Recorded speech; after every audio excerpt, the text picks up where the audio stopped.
നമസ്കാരം. The Kerala story വീണ്ടും ചർച്ചയാവുകയാണ്. സുദീപ് സെൻ എന്ന് പറയുന്ന ഒരു ബംഗാളി സംവിധായകൻ സംവിധാനം ചെയ്ത് ഒരു വർഷം മുമ്പ് റിലീസ് ചെയ്ത സിനിമയാണ് ദി കേരള സ്റ്റോറി. അന്ന് അത് കുറേ വിവാദങ്ങളൊക്കെ സൃഷ്ടിച്ചെങ്കിലും എല്ലായിടത്തും പ്രദർശിപ്പിക്കുകയുണ്ടായി. ഇപ്പോൾ അത് OTT പ്ലാറ്റ്ഫോമിൽ എല്ലാവർക്കും ലഭ്യമായിട്ടുള്ള ഒരു സിനിമയും കൂടിയാണ്. എന്നിട്ടും ഒരു വർഷം കഴിയുന്ന ഈ സമയത്ത് അത് വീണ്ടും ചർച്ചയാവുകയാണ്. അതാണ് കേരളത്തിൻ്റെ രാഷ്ട്രീയ പ്രബുദ്ധത.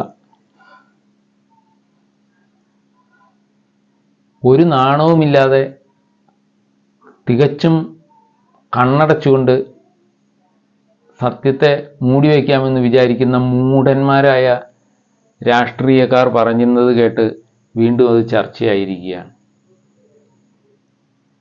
ഇപ്പോൾ പക്ഷേ അത് മുൻപുണ്ടായതിനേക്കാൾ കൂടുതൽ തെളിച്ചത്തോടെ കുറച്ച് ആളുകൾക്ക് കാണാൻ കഴിയുന്നുണ്ട് എന്നറിയുന്നത് വളരെ സന്തോഷകരമായ ഒരു കാര്യമാണ്. ചില യാഥാർത്ഥ്യങ്ങൾ മലയാളിക്ക് ഒരിക്കലും പറയാനാവില്ല. മലയാളിക്ക് ഒരു കാലത്തും നിർമ്മിക്കാൻ കഴിയാത്ത ഒരു സിനിമയാണ് ദി കേരള സ്റ്റോറി. അതാണ് അതിൻ്റെ ഏറ്റവും വലിയ മഹിമയും. മലയാളി എന്ന് പറയുന്ന പ്രബുദ്ധനായ വിഡ്ഢികൾക്ക് ഒരിക്കലും നിർമ്മിക്കാനോ ചിന്തിക്കാൻ പോലും പറ്റാത്ത സിനിമയായിപ്പോയി ദി കേരള സ്റ്റോറി. സിനിമ എന്ന നിലയിൽ അതിൻ്റെ ടെക്നിക്കലായിട്ടുള്ള വശങ്ങളും കാര്യങ്ങളും ഒന്നും ഞാൻ ചർച്ച ചെയ്യാൻ ഉദ്ദേശിക്കുന്നില്ല. അതിലേക്കൊന്നും തിരിയുന്നുമില്ല. അത് അത്ര ഗംഭീരമായ സിനിമയാണോ എന്നൊന്നും വിധിക്കാൻ ഞാൻ ആളല്ല. പക്ഷെ ഒരു കാര്യത്തിൽ അത് നമ്മൾ സമ്മതിച്ചു കൊടുക്കേണ്ട ഒരു കാര്യമുണ്ട്. മലയാളികളായ എല്ലാവരും കണ്ടിരിക്കേണ്ട ഒരു സിനിമയാണത്. കാരണം നമ്മുടെ സൊസൈറ്റിയിൽ നടക്കുന്ന ഒരു കാര്യത്തെക്കുറിച്ച് ഒരക്ഷരം ഇവിടെയുള്ള കന്നാലികളായിട്ടുള്ള നേതാക്കന്മാർക്കൊന്നും മിണ്ടാൻ കഴിയാത്ത ഒരു കാര്യം നമ്മൾക്ക് നേരിട്ട് കാണിച്ചു തരാൻ ആ സിനിമയ്ക്ക് കഴിയുന്നു എന്നുള്ളത് അതിൻ്റെ വലിപ്പമാണ്. ഇപ്പോൾ ക്രിസ്ത്യാനികൾ അവരുടെ സമുദായ സംഘടനകളുടെ നേതൃത്വത്തിലൊക്കെ അത് പ്രദർശിപ്പിക്കുന്നു. അതാണ് ഏറ്റവും പ്രശ്നമായത്. അത് അവരുടെ കുട്ടികൾക്ക് കാണാനായി അവർ പ്രദർശിപ്പിച്ചു. അതൊരു വലിയ പ്രശ്നമായി. നമ്മളുടെ മുഖ്യമന്ത്രി ഇരുന്ന് കരയാൻ രാവിലെ തന്നെ കഴുത കാമം കരഞ്ഞു തീർക്കുന്നത് പോലെ പത്രങ്ങളുടെ മുൻപിൽ പത്രക്കാരെ വിളിച്ചുകൂട്ടി പത്രസമ്മേളനം നടത്തി കരഞ്ഞു. ആവിഷ്കാര സ്വാതന്ത്ര്യത്തിന് വേണ്ടിയൊക്കെ അങ്ങനെ ഘോരഘോരം പ്രസംഗിച്ച് എന്താ തൊണ്ട പൊട്ടുന്ന രീതിയിൽ പ്രസംഗിക്കുന്ന എത്രയോ ആളുകളാണ് ഇവിടെയുള്ളത്. അവർക്കൊന്നും ഇതിനൊന്നും ഒരു കാര്യവുമില്ല. BBC ഒരു ഡോക്യുമെൻ്ററി ചെയ്തു എന്നതിനെക്കുറിച്ച് ഇവിടെ അത് നിരോധിക്കപ്പെട്ടിട്ട് പോലും അതിനെ പ്രദർശിപ്പിക്കാൻ നമ്മളുടെ DYFI ഗുണ്ടകൾ കെട്ടിക്കൊണ്ട് നടന്ന സംഭവമാണ് കേരളത്തിലുള്ളത്.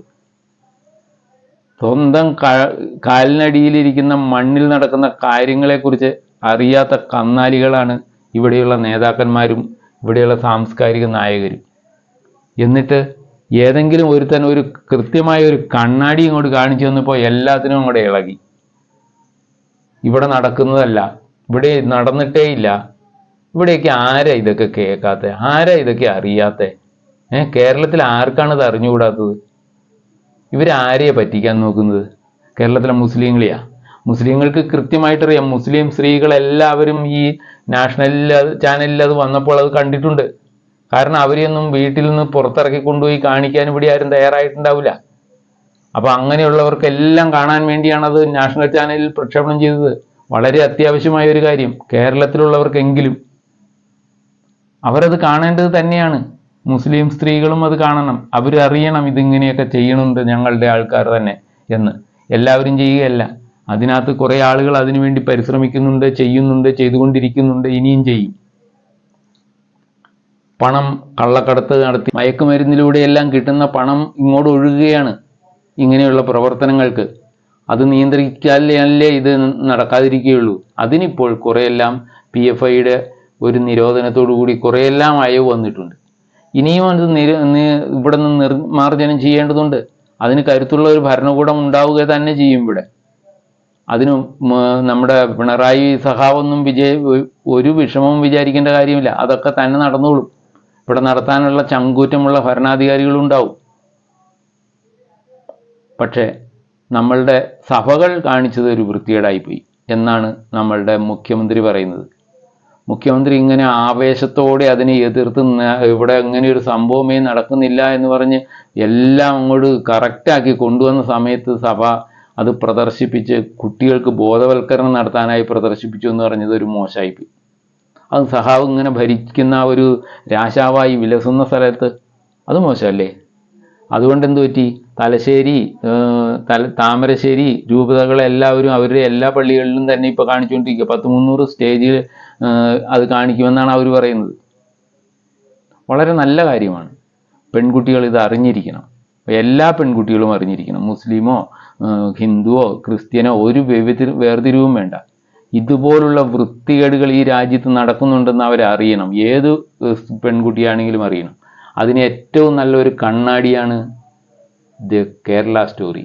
അതിന് കേരളത്തിലുള്ള ഒരു സിനിമാ പ്രവർത്തകനും അല്ലെങ്കിൽ ഒരു സാംസ്കാരിക പ്രവർത്തകനും ഇതുപോലൊരു സിനിമ എടുക്കാൻ ഇവിടെ നട്ടലുണ്ടാവുകയില്ല എന്നുള്ളത് വ്യക്തമാണ്, വളരെ വളരെ വ്യക്തമാണ്. അതുകൊണ്ട് തോന്നുന്ന ഒരു എന്താ പറയുന്ന ഇൻഫീരിയോറിറ്റി കോംപ്ലക്സ് കൊണ്ട് പറഞ്ഞു പോകുന്നതാണ് ഇവിടെയുള്ള സാംസ്കാരിക നായകന്മാർ. ഈ അടുത്തിടെ നമ്മുടെ ബേബിയൊക്കെ ചാടി ഇറങ്ങി പുറപ്പെട്ടു വന്നല്ലോ ഒരു സിനിമയിൽ. മറ്റേ എന്താ മലയാളികളെ മറ്റേതായി കാണിച്ചു എന്നും പറഞ്ഞുകൊണ്ട് മറ്റേ ഒരു ജയകാന്തൻ പറഞ്ഞു എന്നും പറഞ്ഞുകൊണ്ട് അയാൾക്ക് വേറെ മെട്ടെട്ട് കയറുന്നുണ്ട്. അപ്പോൾ ഇവനൊക്കെ ഇവിടെ ജീവിച്ചിരിപ്പുണ്ട് അല്ലേ? ആ ഒരു കുട്ടിയെ സിദ്ധാർത്ഥനെ അവിടെ കോളേജിൽ തല്ലിക്കൊന്ന് കെട്ടിത്തൂക്കിയപ്പോൾ ഒന്നും ഇവന് ഒരു ഒറ്റ എണ്ണമില്ല. MA ബേബി ഇല്ല, അവൻ്റെ ഒരു സഹാവും ഇല്ല. എല്ലാവരും ഇവിടെ ജീവിച്ചിരിക്കുന്നുണ്ട്. ഇടയ്ക്ക് ഇങ്ങനെയുള്ളത് വരുമ്പോൾ എന്താ മഞ്ഞുമൽ ബോയ്സാ എന്തൊക്കെയാണ് എൻ്റെ ദൈവം. എന്നിട്ട് ആ ജയകാന്തനെ കുറിച്ച് പറയുന്നത് മലയാളിക്ക് കണ്ണാടി കാണിച്ചു കൊടുക്കുമ്പോൾ അവന് ആ കണ്ണാടി കാണിക്കുന്നവനെ തെറി പറയുന്ന കഴുതകളായി പോയല്ലോ ഇവിടുത്തെ മലയാളി സാംസ്കാരിക നായകരെന്ന് പറയുന്ന വിഡ്ഢികൾ. ഛേ, നാണക്കേട്.